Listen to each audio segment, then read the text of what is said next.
I can still remember the exact sound of his voice that night. It wasn't loud. It wasn't cruel. It was calm, deliberate, like a surgeon making an incision. Dear viewers, welcome to our channel. Subscribe to receive more stories every day. I think we should end this, Emma. The words landed in the middle of our kitchen, slicing the air clean in two. For a second I didn't even process it.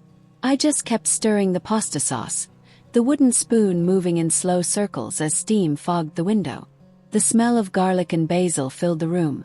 The soft jazz playlist we always played during dinner hummed in the background, and the man I had built my entire life around stood 5 feet away, unraveling everything. Emma! I heard his voice again, sharper this time. My fingers tightened on the spoon. Finally I turned. Ryan stood by the marble island we had picked out together 5 years ago. The one I had insisted on, the one he had mocked as over the top, but eventually bragged about to his friends. He was already wearing his coat, keys in hand, a duffel bag at his feet. "This isn't working anymore," he said. "We've grown apart. Grown apart. 12 years. 12 years of late-night studying, ramen dinners, supporting him through medical school, residency, clinic launches. 12 years of my life invested, and that's what I got." I let out a shaky laugh. "Is this a joke, Ryan? Because if it is, It's not." His eyes were flat, remote. "Look, it's better this way. I want you to have time to figure things out." Figure things out. As if I were the one who had ambushed him with a breakup while dinner simmered on the stove. By the end of the night, I was in a cab with 2 suitcases and a box of books. Ryan's parting words echoed in my head as the city lights blurred past. "You'll be okay, Emma. You're strong. Strong." What a convenient label to slap on the woman you're discarding. The days blurred into each other. I moved into my sister Lisa's spare room, a cramped little space crammed with baby clothes and board games.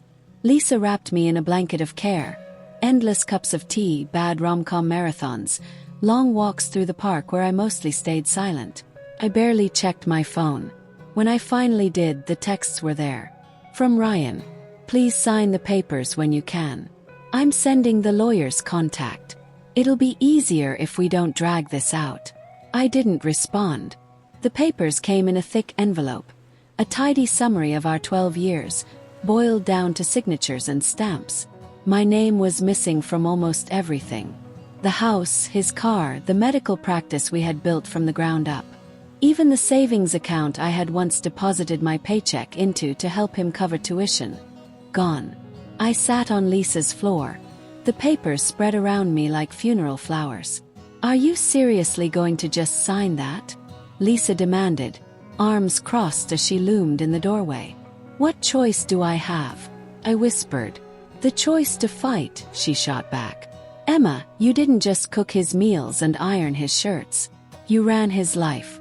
You kept that house running when he was working 70-hour weeks. You built that clinic with him." I looked down at the papers. My fingers trembled as they hovered over the pen. For a second I almost signed, but something stopped me. Weeks later, while sorting through a dusty old box of files Lisa had retrieved from storage, I found it. A leather folder, aged and cracked. Inside, a sheaf of papers tied together with a gold ribbon. Prenuptial agreement. I sank onto the floor, heart pounding. I had completely forgotten. We had signed it the day before the wedding, under pressure from Ryan's parents. Back then, they'd insisted it protected me, because I had been the one with modest inheritance, with a job with stability, while Ryan was a broke med student. I flipped through the pages, fingers shaking. And there it was, a clause that made my breath catch.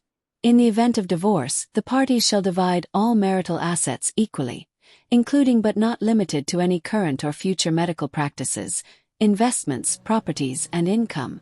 My laugh sounded strange in the small room. Ryan hadn't just walked away with everything. He had walked away forgetting I was entitled to half. The next morning, I sat in a sleek downtown law office, facing Megan Cruz. She had been recommended by one of Lisa's friends. Sharp, no-nonsense, with a reputation for dismantling overconfident husbands. Megan skimmed the prenup, her eyes flicking rapidly across the pages. Then she looked up at me, a slow grin spreading across her face. "Oh, honey," she murmured. "We're about to ruin his month." The next days moved like lightning. Megan filed the petition. Ryan's lawyer, Dana, all sharp suits and sharper teeth, fired off emails of disbelief. Ryan himself sent me a single text. "Ryan, why are you doing this?" For the first time since that night, I smiled. Court was set for 4 weeks later. By the time we stepped into the courtroom, the story had leaked to the local press. Star surgeon's ex-wife fights back. Suddenly, the man who had always been the center of the room was the subject of whispers. I sat across from him, heart pounding, watching as he scowled and fidgeted. His smirk was gone. Outside the courthouse, reporters clustered at the steps. I ignored them. I climbed into the back of Megan's car, hands clenched around my phone, still vibrating with notifications. Lisa called that night. "You're a legend," she whispered, half laughing, half crying. I closed my eyes, the tension finally breaking inside me. For the first time in months, I felt weightless. But victory isn't a clean thing. In the quiet hours after the courthouse emptied, as I sat in my apartment staring at the ceiling, it hit me. Ryan was unraveling. The man who had tossed me aside was losing everything. And somewhere beneath the satisfaction, there was an ache I couldn't quite silence. The days that followed were a blur of meetings, documents, negotiations. Ryan offered settlements.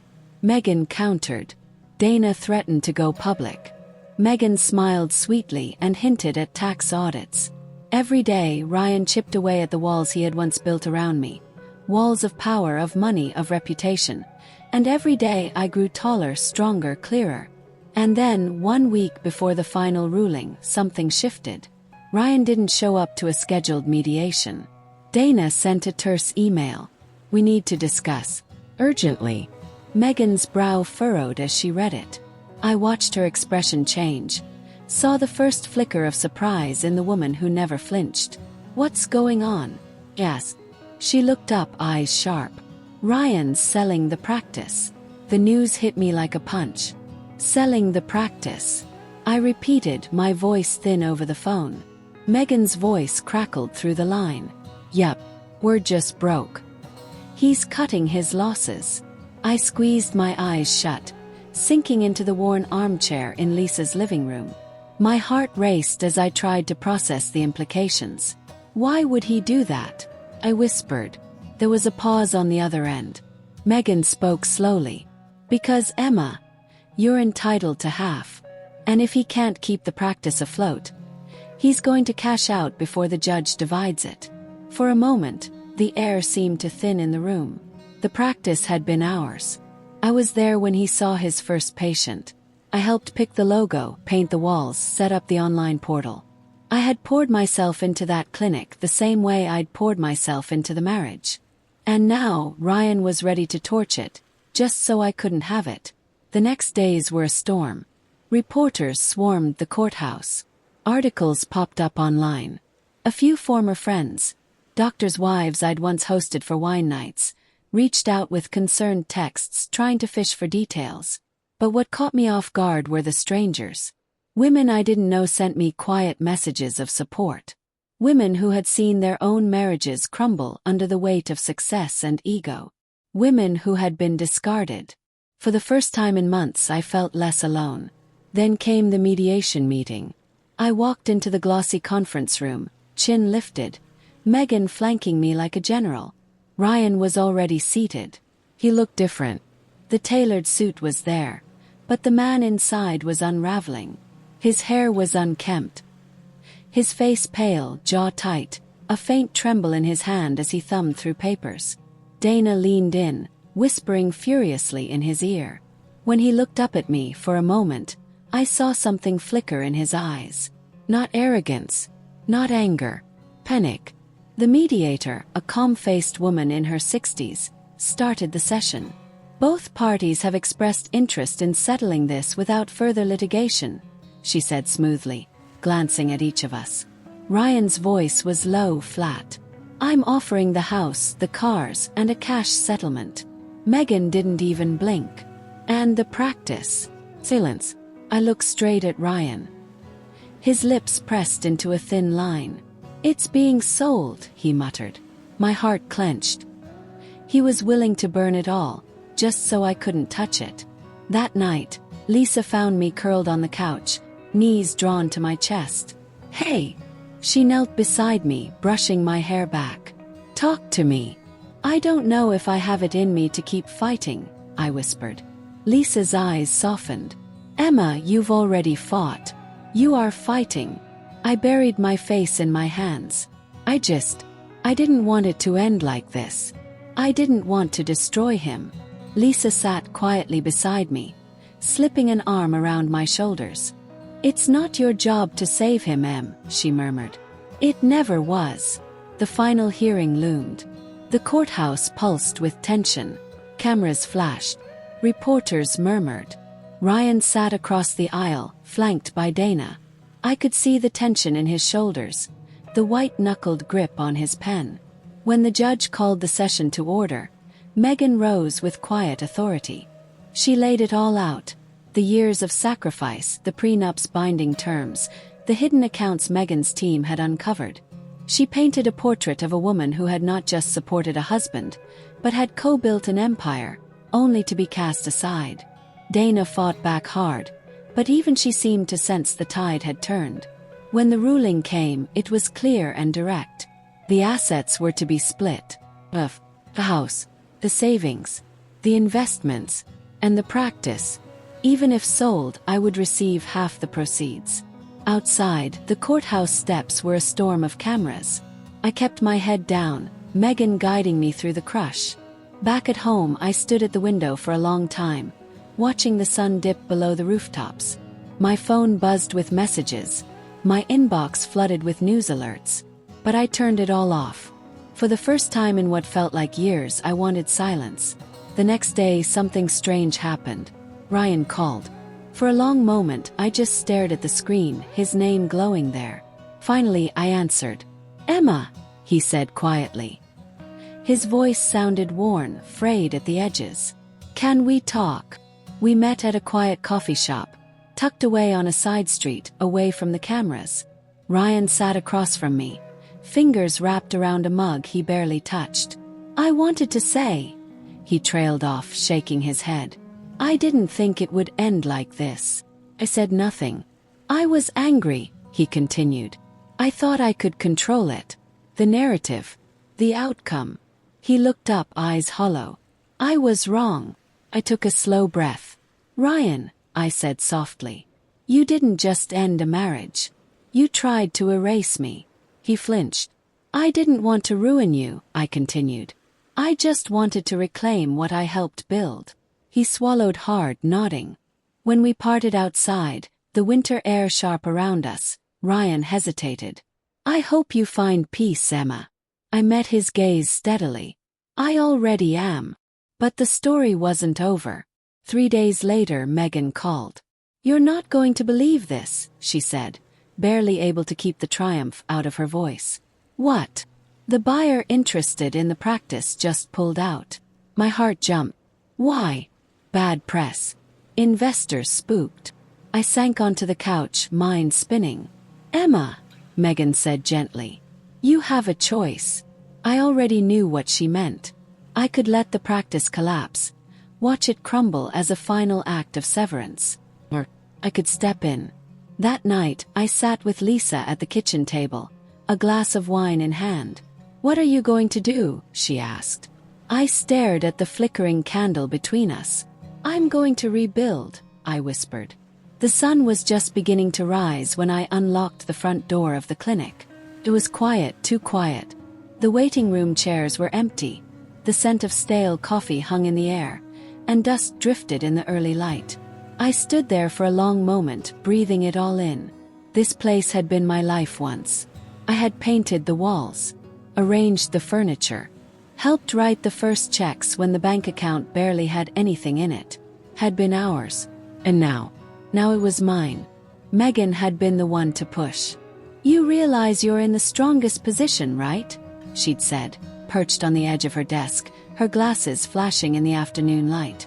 "You could take your payout and walk. Or, I had echoed, staring down at the papers in front of me. Or you could take over. Buy his share, keep the doors open, and rebuild." For days the thought gnawed at me.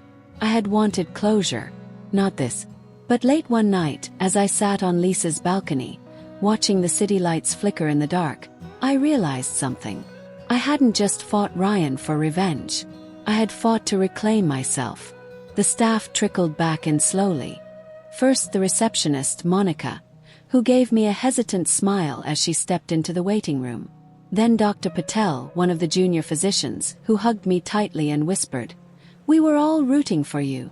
Even the nurses returned, one by one, some carrying boxes, some just carrying hope. We cleaned. We painted. We laughed at the absurdity of it all. And when the first patient walked through the door, I felt something I hadn't in years. Pride. The media tried to spin the story as a dramatic victory. Jilted wife reclaims ex's empire. Emma Whitmore, from housewife to CEO. But inside the clinic it was simpler than that. It was about healing, not just the patients, me. One afternoon, as I finished signing a stack of papers at the front desk, a shadow fell across the glass door. Ryan. I saw him hesitate outside, one hand raised halfway as if he wasn't sure whether to knock. For a moment my heart twisted. This was the man I had once loved. The man I had built a life around. The man who had, for a time, believed I was disposable. I stood slowly and walked to the door, opening it halfway. Ryan. He looked older. Not in the lines on his face, but in his eyes. That restless energy gone, replaced with something softer, more uncertain. "I wanted to see it," he murmured. "One last time." I nodded, stepping aside. He walked in slowly, glancing around the waiting room, the new paint, the reorganized space. "It looks good," he said softly. I folded my arms. "We're doing well." He turned to face me, hands shoved in his pockets. "You're doing well." For a long moment we stood in silence. "I'm sorry," he said at last. His voice was rough, the words catching. "Not just for all of this. For what I became."